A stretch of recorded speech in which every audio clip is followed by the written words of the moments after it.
घोषी की राजनीति में एक बार फिर से सियासी बवाल मचने वाला है क्योंकि उपचुनाव की तैयारियां शुरू हो चुकी हैं।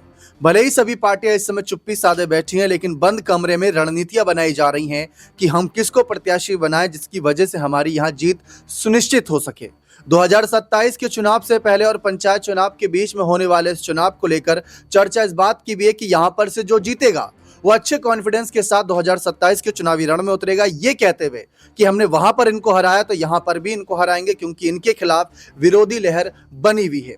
अब इसमें कौन बाजी मार पाएगा? क्या सपा आगे आएगी या फिर भाजपा आगे आएगी या फिर सुभाषपा यहां पर एक कह सकते हैं बागी तेवर दिखाते हुए बीजेपी के खिलाफ जाते हुए अपने ही यहां पर किसी पार्टी सदस्यों को आगे करेंगे। और दूसरी तरफ मायावती की चुप्पी तो और ज्यादा यहां पर सवाल खड़े कर देती है कि उपचुनाव ना लड़ने वाली बीएसपी क्या उपचुनाव लड़ेगी, क्योंकि सरकार से यह आरोप लगा देना कि सत्ता पक्ष हेरफेर करती है, षड्यंत्र रचती है, इतना कह देने भर से नहीं होगा। वहां पर आपको लड़ाई लड़नी होगी, उनका पोल खोलना होगा, पर्दाफाश करना होगा। लेकिन ऐसा कौन सा चेहरा है जो घोषी सीट में इस समय सबसे ज्यादा सुर्खियां बटोर रहा है? तो नो डाउट सुधाकर सिंह के बेटे, जिनका निधन हुआ, उनके बेटे सुजीत सिंह हैं, जो सबसे ज्यादा चर्चा बटोर रहे हैं कि उनको आगे करेंगे तो हो सकता है कि यहां पर उनकी जीत सुनिश्चित हो सके। लेकिन याद करिए, जब लोकसभा सांसद बने थे अवधेश प्रसाद और फैजाबाद सीट से जब संसद बने, उन्होंने अपनी जब विधानसभा सीट छोड़ी थी मिल्कीपुर, जब वहां पर उपचुनाव हुआ तो उन्होंने भी अपने बेटे को आगे किया था। अब एक सांसद का बेटा चुनाव लड़ रहा है तो हमको भी लगा जीत जाएगा, लेकिन वहां पर उनकी एक बहुत शर्मनाक हार हुई थी। तो ये बात समाजवादी पार्टी को नहीं भूलनी चाहिए कि कई सीटों पर परिवारवाद नहीं असर करता है, और अगर परिवारवाद आपको असर करवाना ही है तो एक और चेहरा आपके पास है और वो है उमर अंसारी। जी हाँ, आपने सही नाम सुना। अब्बास अंसारी साल 2017 में बीएसपी के सिंबल से इस सीट से चुनाव लड़े थे, हार गए थे, लेकिन अब जिस संसदीय क्षेत्र में यह सीट आती है उसी की मऊ विधानसभा सीट से अब्बास अंसारी विधायक हैं और हाल ही में कानूनी राहत मिली। इनके चाचा अफजाल अंसारी भी गाजीपुर के सांसद हैं, तो परिवार का राजनीतिक रसूख है। हाल ही में इनकी शादी भी हुई। शादी में जिस तरीके से राजनेताओं ने शिरकत करी, सबको लगा कि यहां पर हो सकता है कि राजनीति में आने की इनको लेकर तैयारी चल रही है। हाल ही में इनको भी राहत मिली थी, लेकिन किस पार्टी के साथ? क्या सपा के साथ? क्योंकि अगर सपा इनको आगे करेगी तो सुजीत सिंह कहीं नाराज ना होकर, बागी ना होकर अलग निर्दलीय उतर जाएं। और दूसरी तरफ अगर उमर अंसारी पर दाव लगाया तो यहां पर कह सकते हैं कि बड़ा खेला हो सकता है। लेकिन अगर उमर पर दाव नहीं लगाया तो हो सकता है कि अब्बास बसपा से, मायावती से दोबारा संपर्क करे, क्योंकि अंसारी परिवार का कभी भी मायावती की पार्टी बीएसपी से मोहभंग नहीं हुआ। समय समय पर अफजाल अंसारी ने मायावती को सलाह दी कि आप हमारे साथ आइए, गठबंधन में आइए, लेकिन नहीं आए। अगर यहां टिकट नहीं मिली तो क्या बसपा का दरवाजा खटखटाएंगे? इसी पर चर्चा करते हैं। यहां पर हमारे सर मौजूद है। अमन सर, क्या लगता है कि इस समय घोषी सीट पर ऐसा कौन सा प्रभावशाली चेहरा है जो खेला करेगा? देखिए दीपक, घोषी सीट को लेकर अभी से चर्चाएं इसलिए भी गर्म हो रही हैं क्योंकि जिस तरह सुधाकर सिंह जो सपा के विधायक थे, उनका निधन हुआ है 20 नवंबर को। उसके बाद कौन यहाँ पर जाएगा, कौन यहाँ पर सीट के ऊपर फाइट करता हुआ नजर आएगा, इसको लेकर तमाम सारे सवाल जो है वो उठते हुए दिखाई पड़ रहे हैं। क्योंकि सपा की ये सीट है, सपा के विधायक जो थे उनका निधन हो जाता, वैसे में वो कौन सा चेहरा है जो सपा की तरफ से उतरता हुआ नजर आएगा? ऐसे में कई नाम निकल कर सामने आए, लेकिन सुधाकर सिंह के बेटे जो हैं सुजीत, उनको लेकर लगातार चर्चा है। क्योंकि जब मेदांता अस्पताल अखिलेश यादव गए थे तो उनके गले लगकर सुजीत जार जार रोते हुए नजर आए थे, और एक तरीके से इमोशनल जो सपोर्ट है अखिलेश यादव ने सुजीत का किया था, तभी से कयास लगने लग गए थे कि इसी इमोशन को क्रिएट करते हुए अखिलेश यादव सुधाकर सिंह के बेटे यानी सुजीत सिंह को इस सीट के ऊपर उतारें। क्योंकि आप देखिए कि जो एक इमोशनल कार्ड खेलने की परंपरा है वो काफी समय से हम देखते चले आ रहे हैं। अभी झारखंड में भी हमने देखा कि जहां पर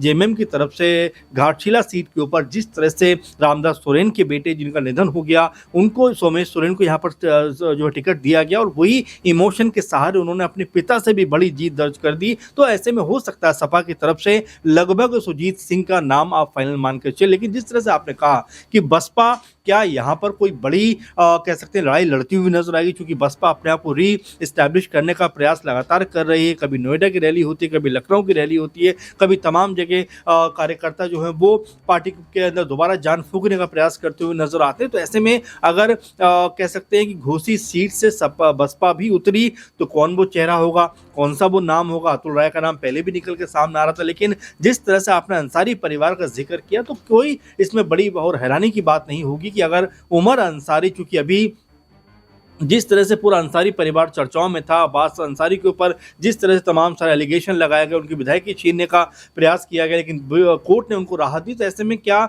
यहाँ उमर अंसारी कोई बड़ा फैसला करते हुए बसपा की तरफ अपना झुकाव करते हुए नजर आ सकते हैं? तो ये बिल्कुल इसमें कोई दो राय की बात नहीं होनी चाहिए कि उमर अंसारी को भी एक एस्टैब्लिश प्लेटफॉर्म चाहिए अपने आप को पेश करने के लिए। और क्या अब्बास अंसारी जो इससे पहले बसपा के टिकट पर भी चुनाव लड़ चुके हैं, सपा से भी उनकी अच्छी खासी नजदीकी है, क्योंकि अभी सुबह सपा की तरफ से वो सांसद विधायक है। तो ये देखिए राजनीति है और यहाँ पर तमाम दलों में आना जाना लगा रहता है। लेकिन अगर बसपा को अपने आप को दोबारा रीस्टैब्लिश करना, घोसी में अगर चुनाव में जाना है, तगड़ी फाइट देनी है, तो मुझे भी लगता है कि उमर अंसारी एक बेहतर विकल्प हो सकते हैं। हालांकि अतुल राय के बारे में कहा जा रहा है कि चुनाव लड़ने को वो तैयार है। वैसे में दो नामों के बीच में आखिर अगर बसपा इस उपचुनाव में जाती है तो किस नाम के ऊपर मोहर लगाएगी, इसके ऊपर उत्तर प्रदेश में, क्योंकि हर सीट के ऊपर कहीं ना कहीं नजरें लगी रहती है, तो इस सीट के ऊपर भी अब राजनीतिक जो नजरें वो लगी रहेंगी। जी, अतुल राय ने हाल ही में बयान दिया था घोषी उपचुनाव को लेकर। उन्होंने कहा था कि बसपा में बहन जी के फैसले चलते हैं, बहन जी जो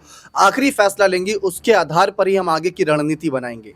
तो बहन जी क्या फैसला लेंगी? क्या उनका फैसला एकदम सिंपल सटीक रहेगा कि हम उपचुनाव नहीं लड़ेंगे, क्योंकि उसके कुछ ही समय बाद 2027 का विधानसभा चुनाव तो होना ही है।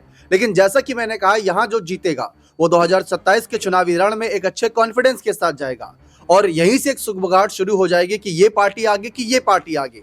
और अगर बीएसपी इस रेस में नहीं रहेगी तो उनकी चर्चा कौन ही करेगा। इसीलिए उनका उतरना भी यहाँ पर माना जा रहा है कि उनको उतरना चाहिए।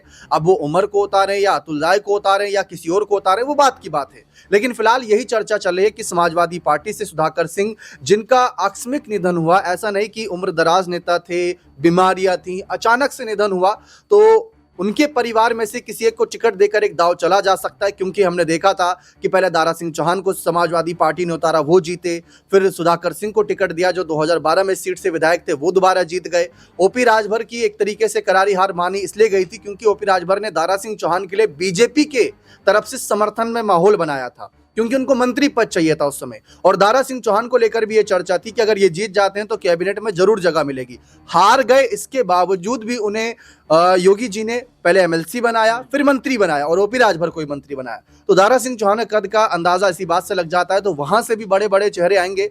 इसलिए परिवारवाद की तरफ से अगर सहानुभूतिक नजरिए से देखें तो आगे किया जा सकता है यहाँ पर सुजीत सिंह को समाजवादी पार्टी से। सुभाषपा भी अगर यहाँ पर थोड़ी बागी होगी, पंचायत चुनाव अकेले लड़ने का मन बना ही रही है, अगर इस बीच वो चाहेगी कि यहाँ पर एक फ्रेंडली फाइट हो बीजेपी और सुभाषपा में, ताकि भविष्य में सीट बंटवारे में ज्यादा सीट चाहिए, तो ओपी राजभर अपने बेटे अरविंद को आगे कर सकते हैं, अरविंद राजभर को। और अगर हम बीजेपी से देखें तो बीजेपी से माना जा रहा है कि किसी पुराने चेहरे विजय राजभर की तरफ जा सकते हैं और दारा सिंह चौहान का उन्हें पूरा समर्थन मिलेगा। फिर उसके बाद बात आती है बसपा की। बसपा में अतुल राय जेल से आए हैं, उन पर पहले भी कई आरोप लगे, सांसद रहे हैं वो घोषी के, लेकिन ये सारी सिचुएशन देखने वाली बात रहेगी। और उमर अंसारी पर ही बात करें तो जो सहानुभूति वाला फैक्टर सुजीत सिंह पर लागू होता है, वही सहानुभूति वाला फैक्टर इन पर भी लागू होता है उमर पर, क्योंकि इनके पिता मुख्तार का जेल में ही निधन हुआ। अब मुस्लिम समुदाय तो यही सोचेगा कि क्या क्या इन पर आप बीती हुई है, किस तरीके से अब्बास को झूठे केसों में फंसाया गया, उनकी विधाई की गई, तो वहां पर भी माहौल बनाया जा सकता है। तो सर क्या लगता है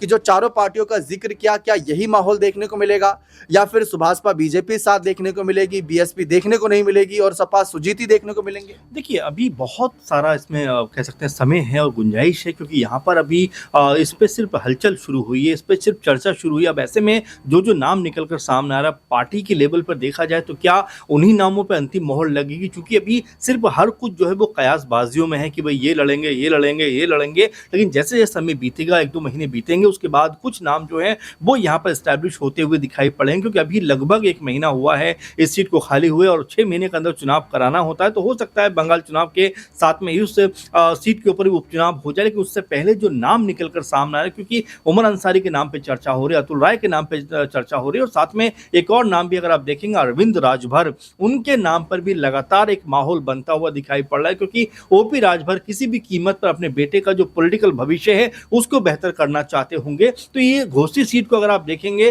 तो परिवारवाद की पूरी कहानी यहाँ पे नजर आपको आ जाएगी। क्योंकि आप अगर जो है सुजीत की बात करें तो उनके पिता विधायक यहाँ से मौजूदा थे, उनका निधन के बाद उनका नाम निकलकर सामने आता है। फिर ओपी राजभर के बेटे अरविंद राजभर, उनका नाम निकलकर सामने आता है। इसी तरह से उमर अंसारी की बात करें तो उनका नाम, यानी कि परिवारवाद को कहीं कहीं ना कहीं इस सीट के ऊपर देखा जा सकता है कि जो पॉलिटिकल तौर पर कहीं ना कहीं एस्टैब्लिश परिवार हैं उनके ही जो विरासत को आगे बढ़ाने के लिए बेटे या बेटी आगे बढ़ते हुए दिखाई पड़ सकते हैं। तो ये अभी सिर्फ कयासों के दौर में है, लेकिन हाँ ये जरूर होगा कि घोसी सीट के ऊपर एक बड़ा घमासान यहाँ पर दीपक देखने को मिलेगा, क्योंकि इसको ऐसे भी देख सकते हैं कि 2027 में विधानसभा का चुनाव है, उससे पहले हर पार्टी अपनी ताकत इस सीट के ऊपर लगाना चाहेगी। अब ऐसे में बसपा सपा कांग्रेस का भी जिक्र कर लें, साथ में बीजेपी का जिक्र कर लें और साथ में दो बीजेपी की दो बड़ी पार्टियां हैं, निषाद पार्टी का जिक्र कर लें, ओपी राजभर की सुबह सपा का जिक्र कर लें, ये भी कहीं ना कहीं चाहेंगे कि भाई उनकी भी यहाँ पर कोई उपस्थिति दर्ज हो। तो ऐसे में अभी दिलचस्पी इस बात को लेकर रहेगी कि बीजेपी खेमे की तरफ से कौन नाम अंतिम होता है। वहीं